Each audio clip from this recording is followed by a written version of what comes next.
La moitié des usines Renault est à l'arrêt cette semaine. Oui, notamment 2 en France, celle de Batilly en Meurthe-et-Moselle et celle de Sandouville en Seine-Maritime. Des usines à l'arrêt à cause d'une pénurie de composants électroniques. Le paradoxe, c'est que le carnet de commandes est plein.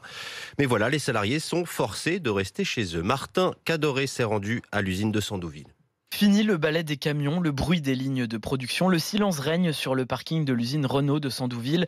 Les salariés ont été renvoyés chez eux, c'est le cas de Marine Daniel. On veut travailler mais on peut pas. C'est un impact financier pour moi parce que habituellement je fais des heures sup, des samedis et là je perds. J'ai juste mon salaire de base donc sur un mois c'est à peu près 300 € de perte de salaire. Quand on voit en ce moment les prix qui augmentent, c'est un peu inquiétant. Elle est agent de contrôle sur la chaîne de montage du véhicule utilitaire qui fait la fierté de l'usine. Et alors que l'activité repartait très fort, Marine se pose des questions. Notre carnet de commandes, comment ça va se passer pour les clients ?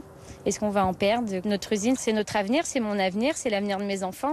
Donc oui, j'y pense bien sûr. Elle s'inquiète aussi pour ses collègues intérimaires. Eux ne sont pas compensés pour les jours chômés.